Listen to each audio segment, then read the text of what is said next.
I was accused of being a terrorist with fake evidence, and during the trial, I secretly recorded from a hidden camera. My mother-in-law collapsed when the judge turned to her. My son Mikey looked up at me and said, "Mom says we'll be happier when you're not here anymore." That's when I realized they were planning something behind my back. My family used to be the picture-perfect American dream: white picket fence, Sunday BBQs, homemade lemonade stands, matching family outfits. Alice, my wife, had only 2 lovers before me and always considered me her first choice. The only exception was my mother-in-law. She hated me because I was Turkish, and Alice was a full-fledged American. She'd call me things like camel jockey or kebab boy, and her witch-like laughter filled the air every time she spoke those phrases. I kult fel the whole world mocking me. While Alice initially tried to stop her, I eventually told her to give up because it only made matters worse. She loved me, not her family, so everything should have been fine.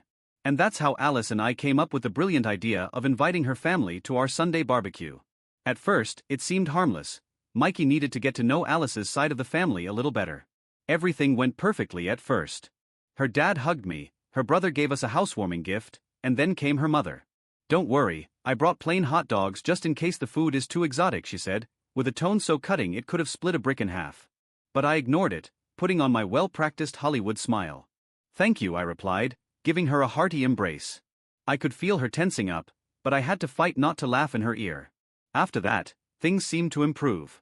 Everyone was laughing, our plates glistening under the sunlight like tortoiseshell on a beautiful beach. Our stomachs were full, but halfway through the cookout, I noticed my mother-in-law had disappeared with Alice for over an hour. I assumed she was making one of her "you need to divorce him" speeches, so I didn't think much of it.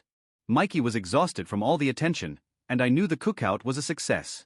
I wasn't expecting a thank you from my mother-in-law or anything, but she exceeded my expectations when she left. "It's not too late to start over," she said, with a cynical tone but also a trace of reality. I sighed in relief, grateful that the nightmare was finally over. But later, as we were cleaning up, I asked Alice what that was about. "Oh, you know, the usual," she said. I chuckled, thinking it was just the same old BS, but instead of laughing with me, Alice stopped what she was doing and gave me a glare. For the first time, I noticed contempt in her eyes. She looked at me like I was a student about to get suspended, and a horrible feeling washed over me. I told myself she was probably just exhausted, and this was her way of expressing it. The next day, Alice completely ignored me, giving me the silent treatment, acting colder than an iceberg. But that wasn't the worst part. We were watching TV in the evening when a news story about a terrorist incident came on. Alice turned to me and said, "You'd know all about that, wouldn't you?" And laughed as if she had just said the funniest thing. That was the moment when she became the first lover in my life who hadn't exploited my foreignness, which was a big reason I felt safe in the relationship. So, when she said that, my heart shattered into 1,000 pieces. I went into the bathroom, trying not to let her see me cry. I knew my mother-in-law was involved, but when I mentioned it to Alice, she just shrugged and replied, "I guess my humor is developing quickly." I took a deep breath, trying to calm myself down.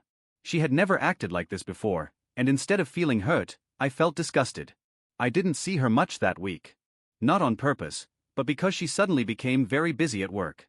I spent a lot of time with Mikey that week. Then, one day when I was picking him up from school, he asked if we could stop at Wingstop on our way home. I said no because I had already prepared dinner for him at home. He looked at me like I had just told him the worst thing ever, and then blurted out, "Mom says we'll be happier when you're not here anymore." At that moment, I didn't know what to do. My heart sank. I went silent, my voice stiff in my throat, trying not to cry. My mind raced at 1,000,000 miles an hour, and Alice's recent actions began to make sense. When we returned, Alice hadn't yet come home from work, so I decided to do some investigating. Es I klimbet attic ladder, a cloud of dust hit my nostrils, marking a me cough. A forest hardoving of the mountain of suffering to come. As I climbed inside, I noticed a box that I'd never seen before.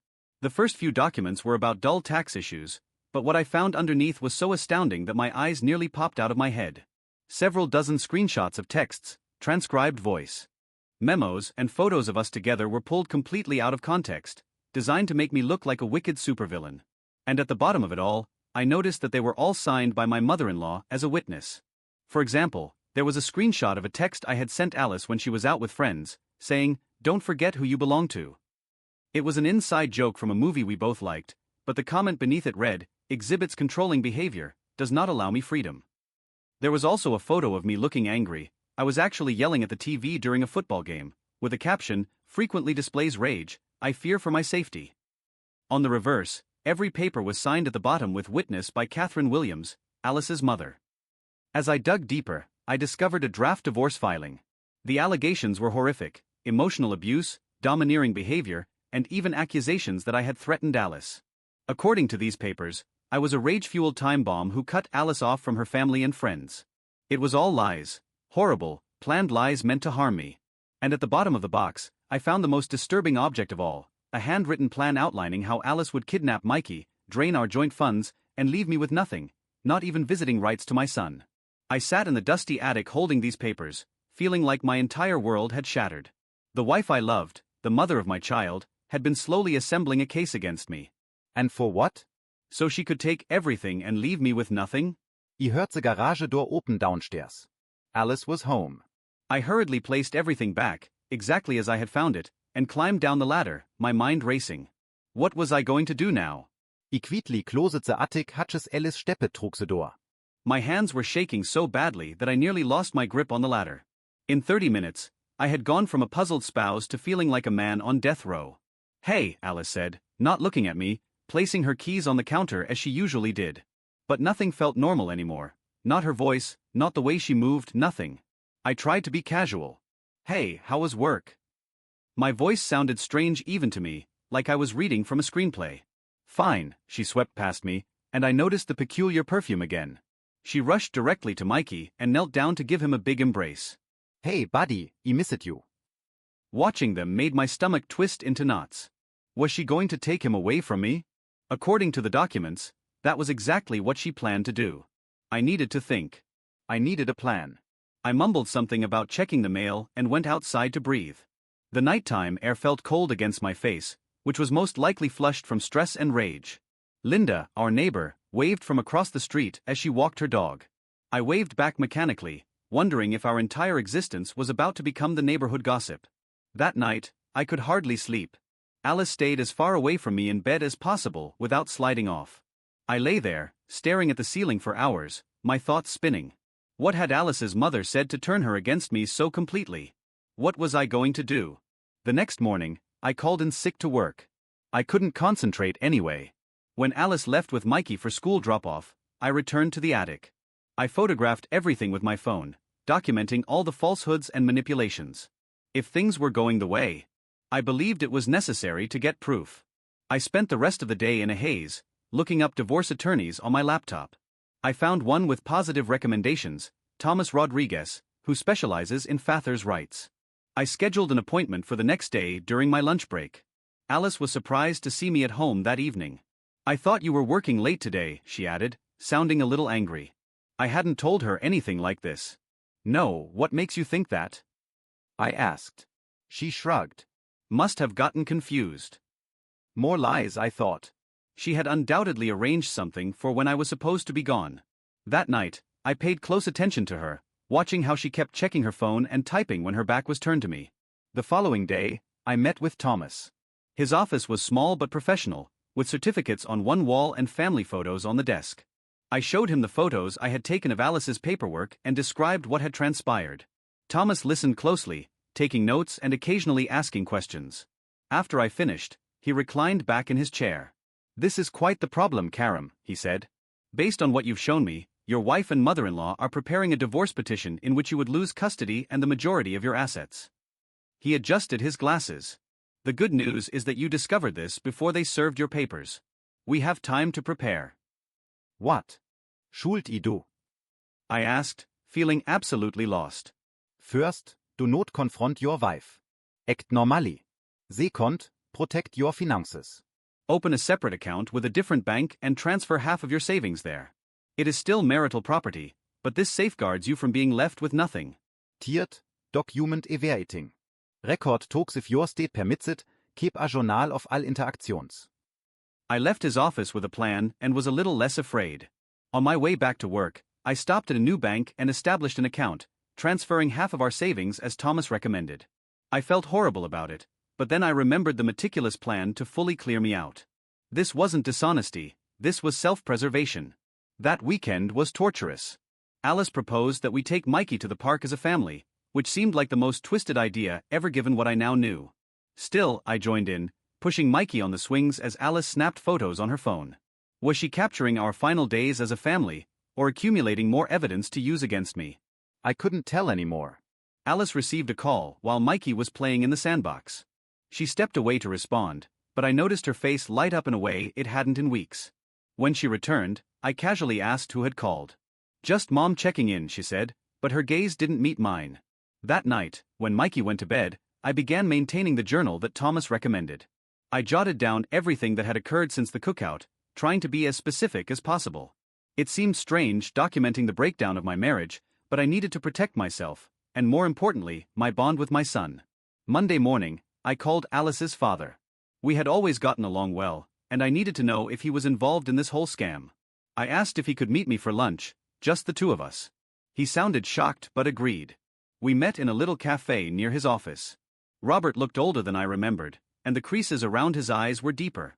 We ordered sandwiches and exchanged small talk until they arrived. Finally, I took a deep breath before diving in. Robert, I have an important question for you. Has Alice told you about our marital problems? He put down his sandwich, clearly perplexed. Not at all. Is everything fine between you two? I examined his face. Either he was an excellent actor, or he had no idea what was going on. I chose to take a chance. I discovered some documents in our attic. Plans for a divorce, in which Alice takes everything, including Mikey, based on lies about my abusive behavior. And your wife has signed as a witness to everything. Robert's face went pale. What? That is absurd. Kathy did not mention anything like this to me. I showed him some images from my phone. As he swiped through them, his look shifted from amazement to something like rage. This is... Okay, this is Evelyn's handwriting, he said, handing me back my phone. Karum, I had no idea. I swear. This is not right. I don't know what to do, I admitted. I adore Alice, but she's completely changed. And the prospect of losing Mikey. My voice cracked unexpectedly. Robert leaned across the table and placed his hand on my arm. I'll discuss this with Evelyn and Alice. This has gone too far. I shook my head. Please don't. Not yet. If they find out I've found these records, who knows what they'll do next? I need to protect myself first. He nodded slowly. I understand, but I want you to know that I'm not a part of this, and I do not support it. You've been a terrific spouse and father. Whatever Evelyn has planted in Alice's head is not right. Having Robert as an ally took a great weight off my shoulders. Before we parted, he pledged to keep an eye out for any more scheming without disclosing what he knew. Over the next week, I kept playing the role of the oblivious spouse. Alice was making more work calls in private and having quiet phone talks that ended suddenly when I entered the room. I kept the journal and checked in with Thomas regularly. Then came another shocker. Alice's brother Mark texted me unexpectedly, "Hey man, can we get a beer tonight? I need to talk about something." We met in a sports pub a few towns away where we wouldn't run into anyone we knew. Mark appeared anxious, fumbling with his drink coaster. So, what's happening? I asked, trying to seem casual. Mark took a long gulp from his beer. My mom killed me last night. She asked me to submit a statement saying, "I witnessed you verbally abusing Alice at family events." My heart fell. "And what did you say?" I asked. I told her she was insane. "I have never seen you be anything other than respectful to Alice," Mark replied. "I'm not sure what's going on, but Mom was persistent. Alice is intending to leave you and wants documentation for the divorce." I told Mark what I had discovered. He was as astonished as his father. This is messed up, Karum. Mom. Has always been difficult, but this is next level. What can I do to help? We spent the next hour making plans. Mark agreed to pretend to comply with Evelyn's request while actually documenting all of her attempts to construct evidence against me. He'd also keep an ear out for any discussions about their timeline. On the way home, I experienced an unusual mix of feelings. My wife betrayed me, but I was moved by the support of her father and brother. I was no longer alone in this fight. When I arrived home, Alice was waiting with her arms folded. "Where were you?" "Just having a beer with some guys from work," I lied, hating how easy it was now. "Robert is getting divorced. I need to vent." Something flashed before her eyes. Divorce? Who? Poor guy. Yeah, I went to the bathroom to avoid further discussion. In the mirror, I could scarcely recognize myself. The stress was taking a toll. I looked exhausted and older. This couldn't last much longer. The next day, I set up a little camera in our living room. Thomas had advised it, and while it seemed invasive, I needed to protect myself.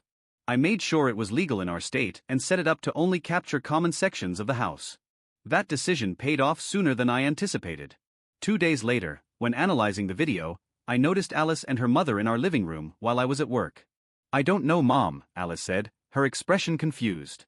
"This feels wrong. He's never hurt me." Evelyn's voice was harsh. Don't be naive, Alice. Men like him always show their true colors eventually. Remember what your cousin Jen went through? Better to get out now while you have the upper hand. Think about the settlement. You'll never have to work again. What about Mikey? Alice asked. Children are resilient, Evelyn replied. Besides, he'll be better off without that foreign influence. I watched in surprise as Evelyn removed documents from her bag, the very ones I had recovered from the attic.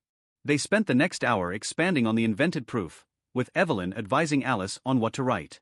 Alice appeared uncomfortable at times, but her mother persisted. "Just think about the beach house we could buy with his 401k money," Evelyn added, beaming. "And that Turkish rug store of his brother's will be worth something too, if we play this right." I felt nauseous. This wasn't just about getting me out of the picture, it was about money.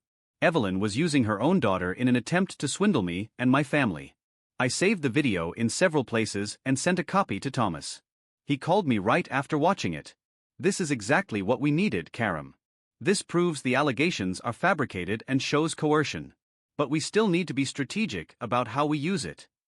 I agreed, but a part of me wanted to face Alice right then. Who could shadow this? Is our entire marriage a sham? That night at supper, Mikey asked if we might go to Turkey to see my family next summer, and I nearly broke down. "Grandma said I can't go there anymore because it's dangerous," he explained simply. Alice hastily shifted the topic, but the harm had been done. They were already poisoning my son against his background and part of who he was. I excused myself from the table before losing my cool entirely. The following day, Mark called with additional information. They're planning to file next Monday. Mom's meeting with some hotshot divorce attorney tomorrow to finalize everything. This sped up our timeline tremendously. Thomas instructed me to file first with the material we had acquired. "If we wait for them to serve you, you'll be on the defensive from day one," he told me. We completed all the paperwork that weekend. I felt like I was leading a double life, playing board games with Mikey and making Sunday breakfast while also preparing for a divorce battle. Alice kept up her act too, but there were times when she appeared almost like her old self, particularly around Mikey. It made me wonder how much of this was her idea and how much was manipulation on the part of her mother. Monday morning, I departed for work as usual but headed straight to the courts. Filing those papers was one of the most difficult tasks I've ever done. Every signature seemed like another nail in the coffin of our marriage. My phone buzzed as I was leaving the courthouse. A message from Mark: "Mom just picked up Alice from work. They're heading to their lawyer now. You beat them by hours." Alice received divorce papers at her office that afternoon. I made sure Mikey was with me, driving him straight from school to my buddy Jay's house, where we'd planned for him to have a playdate with his kid. I did not want him home for the anticipated confrontation. The storm struck around 6 p.m. Alice stormed through the front door, her face distorted with wrath. "What the hell is this?" she yelled, flailing her papers. "Divorce papers," I explained gently. I figured ID save you the trouble of feeling yourself. Her expression shifted from angry to confused. "What are you talking about?" Don't play dumb, Alice. I know everything. The fake abuse claims. The plan to take everything, including Mikey. Your motor coaching you on how to set me up. She paled somewhat but recovered fast. You're paranoid. This is exactly why I need to get away from you. Really? So you weren't planning to file for divorce today? Your mom didn't meet with a lawyer last week. That silenced her. How did you? And I suppose you weren't building a case against me with fabricated evidence that your mother witnessed? Evidence that's conveniently stored in our attic. Alice slid into the couch, her confidence fading. "You found the box." "I did, and I have video of you and your mother creating false evidence. What were you thinking, Alice? Was our whole marriage a lie?" She looked up with tears in her eyes. "No, I loved you. I still do in a way, but Mom said." "Mom said what?" "That I'd eventually become abusive because I'm Turkish, that you could take me for everything I have, that my family business was worth targeting. The rage I'd been hiding for weeks finally surfaced. Alice's tears were flowing freely now. She kept saying, "You were going to hurt me eventually, men like you always do." She had all these statistics about domestic violence in Middle Eastern cultures, and then she started talking about how much money I could get. And you believed her? After 6 years together, I couldn't keep the hurt out of my voice. She shook her head. Not at first, but she was so persistent. Every day, more articles, more horror stories. She even had this friend whose daughter married someone from Iran, and he supposedly became this monster after they had kids. So, because some random person's daughter had a bad marriage, ours was doomed. That's racist, Alice. Plain and simple. She flinched at the term. I know it is. I started to realize that a few days ago. But by then, things had gone so far. Mom had already paid the lawyer. I sat across from her, keeping my distance. "Where's Mikey?" "With John." "I didn't want him here for this," Alice nodded, relieved. Then her phone rang. "Evelyn is calling." Alice looked at it for a second before declining the call. "What happens now?" she inquired calmly. "That depends. The papers I filed request joint custody and a fair division of assets. No false abuse claims, no attempt to destroy each other. But I can't just pretend this didn't happen. Alice, you have betrayed me in the worst way possible." Evelyn's SMS messages started buzzing through her phone. Alice eventually turned it off completely. "I don't know if I want a divorce," she said quietly. "These past few weeks, I felt like I'm losing my mind. Mom was always there, pushing and pushing, but when I'm alone, I miss you." The real you, not the monster she painted. I didn't expect that. I wanted to soothe her, yet our trust had been betrayed. "I don't know if our marriage can recover from this," I told her, "but I do know that your mother can never have this kind of influence in our lives again." Alice looked up sharply. "You want me to cut off my motor?" "I want you to recognize how toxic she is. She nearly destroyed our family for money and her own prejudice." We talked for several hours that night, a painful, honest conversation about how we got here. Alice admitted to feeling disconnected from her identity while living in our neighborhood with my large extended family. Evelyn had taken advantage of that vulnerability, but that doesn't excuse what I did, Alice said. "I should have talked to you instead of plotting behind your back." It was nearly midnight when I picked up Mikey from John's. Alice and I had agreed on a tentative ceasefire. We'd go to counseling, both marriage and individual therapy, to help Alice work through her relationship with her mother. In the meantime, Evelyn was not welcome in our home. The following several days were unpleasant, yet curiously hopeful. Alice moved into the guest room to give us space while we figured things out. She called in sick from work and spent the day removing all of the evidence from the attic, breaking down in tears multiple times as she understood the gravity of what she had almost done. Evelyn, in the meantime, was on a warpath. She called repeatedly, showed up at our door, and even attempted to contact Mikey's school. I recorded everything, just in case. Then came the confrontation that we could not escape. Robert and Mark scheduled a family gathering at their home, but Evelyn was not invited. When we arrived, I was surprised to find Alice's sister, Quinn, who had flown in from Seattle. We gathered around Robert's dining table, and the tension was thick enough to cut. I explained everything and showed them the video footage. Quinn appeared shocked. "Mom tried to get me involved too," she admitted. "She called last month asking if I'd ever seen Karum lose his temper.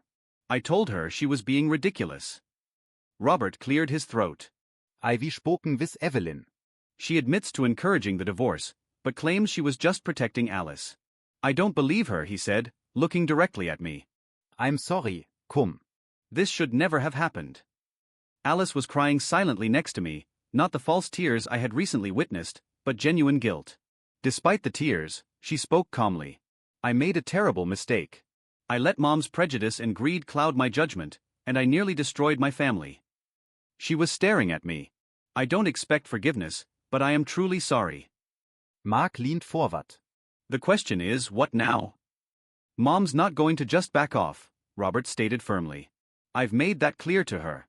This ends now, or there will be consequences." Quinn nodded. "We're with you, Karum. "Whatever you decide about your marriage, you'll always be Mikey's father and part of this family." Alice's family provided overwhelming support. After years of feeling like an outsider, I was finally accepted, ironically, just as my marriage was crumbling. We departed with a lot to think about. On the way home, Alice asked, "Do you think we can ever get past this?" I grasped the steering wheel firmly. I honestly don't know, but for Mikey's sake, I'm willing to try.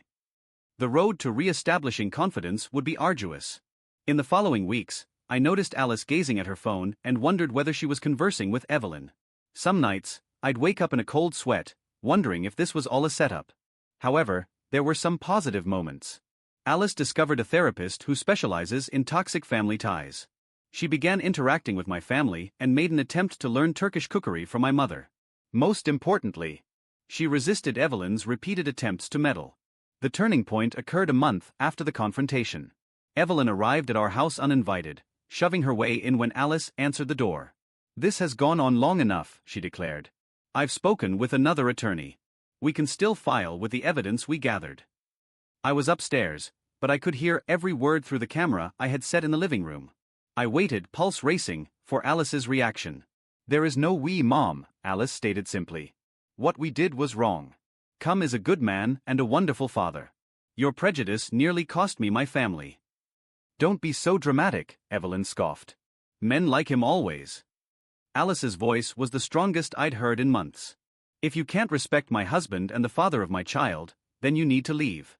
And don't come back until you can treat him with dignity." From my hiding place at the top of the stairs, I heard the front door opening. "This isn't over." Evelyn growled. "Yes, it is," Alice said, closing the door firmly. I waited a few minutes before heading downstairs. Alice sat on the couch, looking exhausted yet oddly lighter. "You heard?" she inquired. I nodded, sitting next to her. "Thank you," she said, taking my hand carefully. "I meant every word." "I've been so blind, Karum," she continued. "I can't believe I almost threw away everything that matters." "For what? Money? My mother's approval." That night, we discussed maybe dismissing the divorce paperwork. It would not be simple, and we had a lot of work to do, but for the first time since uncovering those documents in the attic, I felt hopeful that our family could recover. That night was the first time in weeks that I truly believed we could get through this. I had no idea if our marriage would ever be the same, but witnessing Alice stand up to her mother like that was huge. Perhaps there was something worth protecting here. The next morning, Alice recommended we go to the park with Mikey.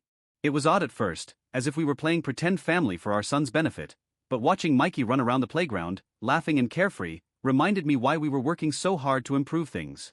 "He looks happy," Alice observed, sitting next to me on the bench. "Yeah, I agree." "Kids are pretty resilient. Do you think he knows something's wrong between us?" I shrugged. "Kids pick up on more than we think, but I'm trying my best to keep things normal for him." Alice nodded while watching Mikey ascend the monkey bars. "Me too." "That's why I need to tell you something." My stomach immediately tightened. "Here we go again." "What is it?" "Mom's planning something. Mark called me last night after you went to bed. She's been meeting with another lawyer. Someone really aggressive, who specializes in high-conflict divorces." "Ihr seid deeply." "Of course, Evelyn wouldn't give up that easily. What does that mean for us?" I asked.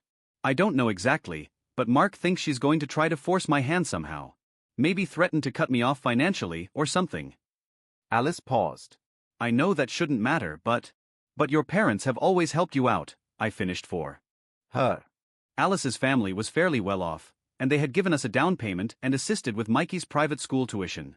"I'm not saying I'd choose money over our family," Alice clarified hastily.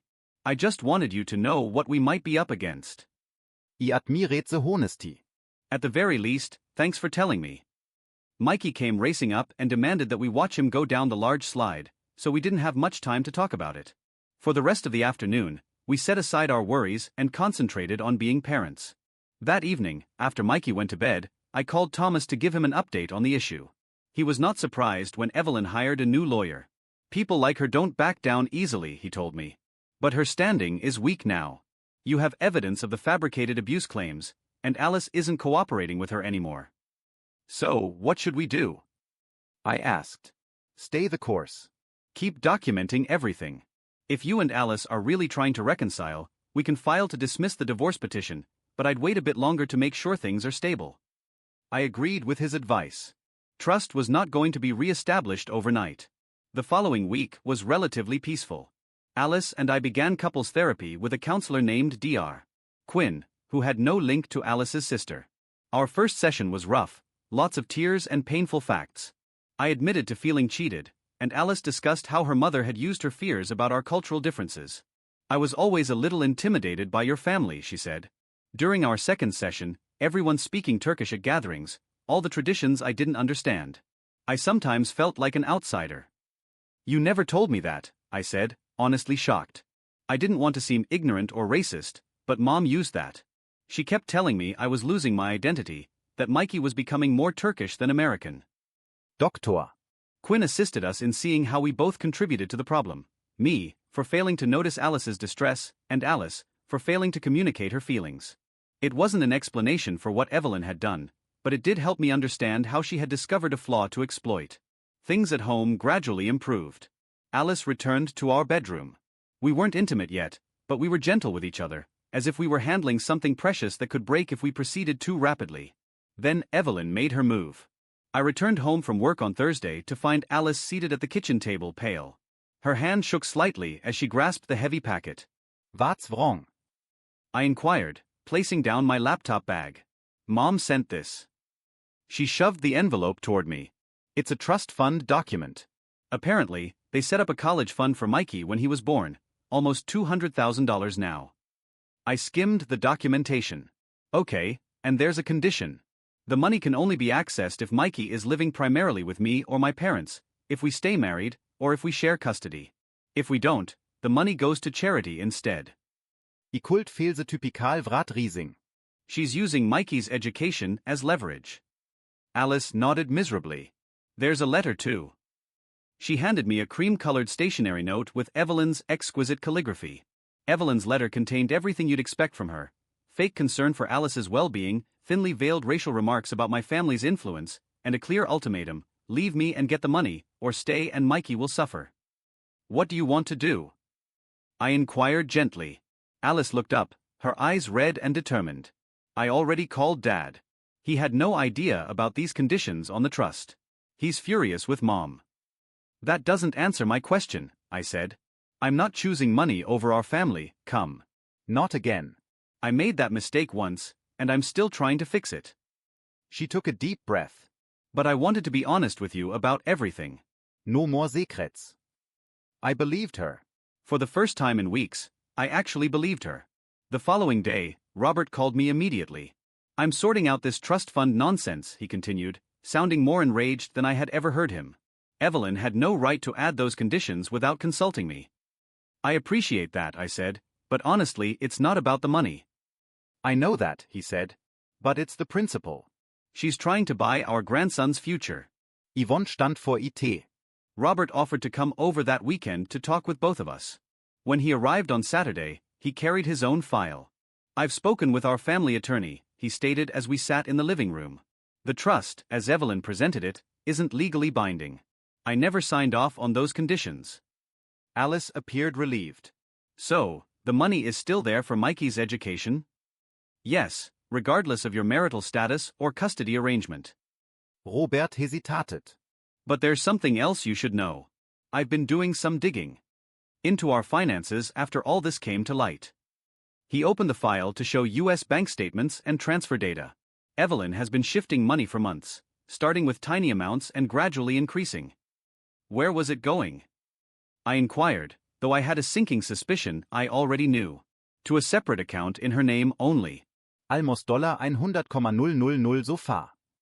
He looked at Alice. I think she was planning to fund your divorce and new life without telling me. Alice hid her face with her hands. Oh my God. I've frozen the accounts for now, Robert went on. But I wanted you both to know what's been happening. Alice remained quiet for quite some time. After Robert left, finally, she glanced at me, tears in her eyes. I'm so ashamed. My own mother was stealing from my father to fund this insane plan. I sat next to her on the couch. It's not your fault. Part of it is. I let her convince me you were the villain when she was the one manipulating everyone. She wiped her eyes. I need to tell you something, Else. Something I haven't admitted yet. My heart raced. What is it? When Mom first started talking about divorce, I didn't take it seriously. But then she introduced me to this friend of hers, Linda. Linda? I asked, trying to keep the hurt out of my voice. Linda told me this horrible story about her daughter who married a man from Jordan. How he seemed perfect at first but became controlling and eventually violent. And you thought that would happen to me? I asked. No, that's just it. I didn't believe it would happen with you. But Mom kept pushing, and then she broke off. Then what? Then I found out Linda doesn't even have a daughter. Mark discovered it by accident when he was looking into Mom's friends. Linda was an actress Mom hired to tell this story. Alice's voice broke. My own mother paid someone to lie to me about an abusive foreign husband to convince me to leave you. I was speechless. Evelyn had gone to extraordinary lengths. I wanted you to know everything, Alice explained quietly. Even the parts that make me look gullible and stupid. I took her hand. It wasn't truly forgiveness, but it was something. Thank you for telling me. The following several days were a curious combination of progress and strain. Alice and I were talking more effectively than we had in months, but Evelyn's continuous plots were taking their toll. We decided to dismiss the divorce petition, which felt like a big step forward. Then, without notice, Evelyn arrived at Mikey's school. I received a call from the principal while I was at work. Mr. Dear, we had an incident today. Your mother-in-law attempted to pick up Mikey without authorization. My blood ran cold. Is Mikey okay? He's fine. Our staff followed protocol and refused to release him, but Mrs. Williams became quite agitated. We had to ask her to leave the premises. I quickly called Alice, and we both left work to attend school. Mikey was in the principal's office, appearing perplexed but generally well. Grandma came to school, he informed us. She said we were going on a special trip, but Mrs. Davis wouldn't let me go. Alice knelt down to his level. Grandma didn't tell us about any trip, buddy. You did the right thing by staying with your teacher. Alice was shivering with anger. On the way home, she tried to take our son without permission. I know, I replied. I replied holding the steering wheel fiercely. Alice said, this has gone too far, come. We need to do something. I agreed. That night, after Mikey was sleeping, we called Robert and Mark to update them. Robert was devastated. I don't recognize who Evelyn has become, he told me. First the money, now this. Mark was more pragmatic. You need a restraining order. Alice remarked, that feels extreme, but I could tell she was thinking about it. She tried to take Mikey from school without permission. Mark reminded her, what if she succeeds next time? The next morning, we caught up with Thomas again. He agreed that a restraining order was necessary due to Evelyn's growing behavior. We filed the paperwork that day, asking her to remain away from our home, Mikey's school, and our workplaces. The temporary injunction was issued promptly, but Evelyn might fight it in court in 2 weeks, Thomas warned us. It will be difficult, he said. She'll most likely bring up the abuse allegations again. Even though we have evidence they were fabricated, be prepared for some ugly accusations. These 2 weeks were tense. We informed Mikey's school of the restraining order details and increased security measures at home. Alice was a nervous wreck, caught between protecting our family and confronting the prospect of taking legal action against her mother. Evelyn, in the meantime, went on the offensive. She called every family member and informed them that I was manipulating Alice and turning her against her own mother. Most people saw through it particularly. After Mark revealed what we knew, but a few distant relatives supported Evelyn. The date of the hearing arrived. Alice and I dropped Mikey off with my brother, Amit, who promised to keep him occupied with a visit to the aquarium. Alice squeezed my hand as we entered the courthouse. Whatever happens in there, we're in this together, she told me. Evelyn was already inside with her solicitor, a sharp-looking woman dressed in an expensive suit. She didn't notice us, but I could sense her glare from across the room. The hearing was exactly what Thomas had warned us about. Evelyn's lawyer portrayed me as a dominating, potentially dangerous husband who had indoctrinated Alice into recanting her abuse allegations. They invoked every stereotype about Middle Eastern men they could think of, barely masking their prejudice as concern. When it was our turn, Thomas carefully presented the evidence we had gathered: the video of Evelyn encouraging Alice to make false charges, the financial records demonstrating Evelyn's theft of cash, and the statement from Mikey's school about the unauthorized pickup attempt. Judge Thornton, a no-nonsense older woman, listened intently to both sides' arguments. When all the evidence had been presented, she confronted Evelyn directly. Mrs. Williams, the evidence suggests you have engaged in a pattern of deception and manipulation aimed at destroying your daughter's marriage for reasons that appear to be primarily rooted in prejudice, she said, with a straight face. Furthermore, Your attempt to remove your grandson from school without parental permission is extremely concerning. Evelyn attempted to interrupt, but Judge Thornton hushed her with a look. The restraining order is granted for a period of 1 year. You are to remain at least 500 feet from your daughter, her husband, their child, their home, workplaces, and the child's school. Any violation will result in immediate consequences. She turned to face us. Mr. and Mrs. Dear, I suggest you pursue family counseling to address the damage this situation has caused. As we left the courthouse, I felt an odd combination of relief and grief. The restraining order would keep us safe, but the fact that we needed it at all was devastating, especially for Alice. I questioned her. Are you okay? As we walked to the car, she nodded slowly. I think so. It feels like the end of something, but maybe also the beginning of something better.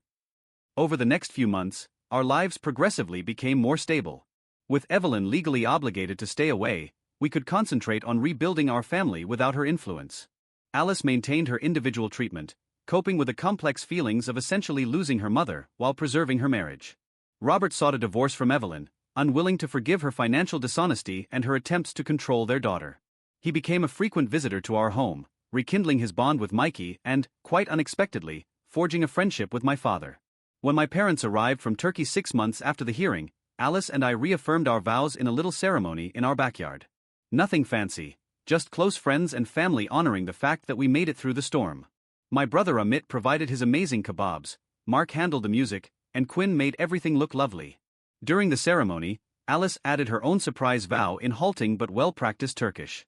Her efforts to learn those few lines in my mother tongue moved me more than anything else. Later that night, after the visitors had left and Mikey had fallen asleep, Alice and I sat on our back porch, gazing at the sky. "Do you think we'll ever completely get past this?" she asked. I raised my voice, thinking about it for a bit. I don't know if "get past" is the right way to think about it. It happened. It changed us. But maybe it also made us stronger in some ways. Alice put her head against my shoulder. I'm still sorry. I know, I replied, but I'm not looking backward anymore. And I meant it. The trust had not yet been completely re-established, and it may never be fully restored. But Mikey was happy, Alice and I were resolving our issues, and for the first time in a long time, our future looked promising. Evelyn eventually relocated to Florida once her divorce with Robert was finalized. We learned through Mark that she had joined a society for parents estranged from their ungrateful children. Apparently, she had encountered plenty of people who refused to own their own poisonous actions. We renewed the restraining order, even though Evelyn had made no attempts to contact us directly. Alice looked unhappy when Mother's Day advertising came around, and Mikey occasionally inquired about his other grandmother. Those moments were difficult, but they got less common over time. The most unexpected effect of the struggle was how close I became to Alice's father and siblings. Robert frequently joined us on Sunday dinners. Mark became my regular golf partner, and Quinn returned from Seattle to be closer to family, becoming Mikey's favorite aunt. Alice and I were far from perfect, but we were working on it. One night, as we were getting ready for bed, Alice discovered an old photo of us from when we were dating. Young and carefree, standing in front of my parents' restaurant in Turkey during her first visit. "We look so happy," she remarked longingly. "We were," I said, glancing over her shoulder at the photograph. "And we will be together again." She turned to face me with a serious expression. "I almost threw this away, all of it, for what? My mother's approval? Money." I shook my head. It doesn't matter anymore. You didn't throw it away. That's what counts. And as I held my wife in my arms that night, I knew everything would be fine. Not because everything was magically repaired or because we had forgotten what had happened, but because we had both chosen to fight for our family, even though it would have been easier to walk away.